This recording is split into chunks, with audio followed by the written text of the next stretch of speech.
So I will introduce our group members. First we have Sean Lin Shen Wang. Second we have Scott Mervyn Young. We have Lutfil Mustaqim bin Muda. And me, Syed Ahmad Aminuddin bin Syed Amran. Assalamualaikum warahmatullahi wabarakatuh. My name is Lutfil Mustaqim. I'll be taking the introduction part to explain about hydraulic press. So basically, a hydraulic press is a machine press using a hydraulic cylinder to generate a compressive force. The hydraulic press depends on Pascal principle, which is mean throughout our explanation, we use Pascal principles most of the time. The pressure throughout a closed system is constant.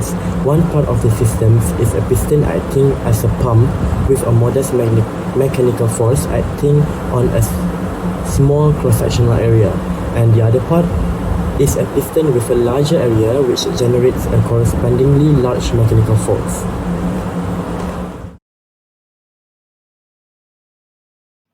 So on the last page is the design of the hydraulic press. So there are total of 7 components.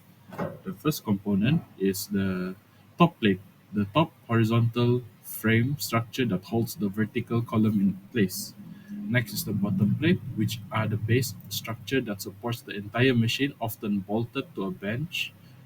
Next is the middle sliding plate, the movable platform that is pushed downward by the hydraulic jack. It moves during the pressing action. With the vertical columns, there's 4 rods, 4 cylinder rods that guide the middle plate and connect the top and the bottom plate, provides structural alignment. And hydraulic jack, the core component that apply pressing force. This appears to be a bottle jack type.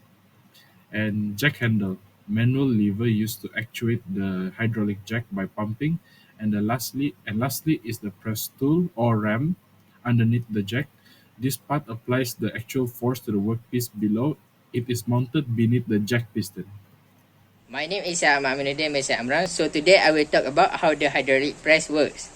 The working principle of a hydraulic press is based on Pascal law, which state that when pressure is applied to a confined fluid, the pressure change occurs throughout the entire fluid without loss. This principle allow hydraulic system to multiply force using piston of different size. The system start by activating the hydraulic pump, which send the pressurized fluid from the reservoir to the hydraulic cylinder. As the fluid enter the cylinder, it push the piston down. The pressure exerted is transferred uniformly due to the Pascal law, and it's enabling the multiplication of force. The piston applies force on the object placed on the press bed, shaping or compressing as it needed. After the operation, control valve release or redirect the fluid, allowing the piston to return to its original position. Applying a small input force over a small area and using a fluid to transmit this pressure, a hydraulic press can produce a much larger force over a larger area. Thank you. Now I would like to talk about the fluid mechanic principle involved in this hydraulic press. So the fluid mechanical principle involved is Pascal's law, which states that pressure exerted anywhere in the confined fluid is transmitted equally in all directions throughout the fluid. The equations involved are pressure from input piston, which is P equals F1 over A1. And then we have the force exerted by the output ram, which is F2 equals F1 times A2 over A1. Next, we have the area of a piston.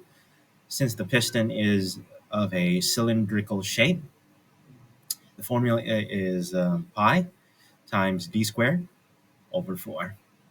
And lastly, we have the work done, which is just F1 times the distance equals F2 times the second distance. Now we move on to the conclusion. I'll be taking part in explaining the conclusion too. In conclusion, the hydraulic press stands as powerful applications of Pascal law, utilizing fluid pressure to generate immense force efficiently and effectively. Through our presentation, we explore its working principle, design components, and the calculations to demonstrate how small input forces can be amplified to perform a heavy-duty task. The hydraulic press is not only a cornerstone in industrial manufacturing and metal forming, but also a clear example of how fundamental physics can be applied to solve real-world engineering challenges. By understanding its operation and design, we can better appreciate the importance of fluid mechanics in modern machinery and continue innovating for even more efficient systems in the future.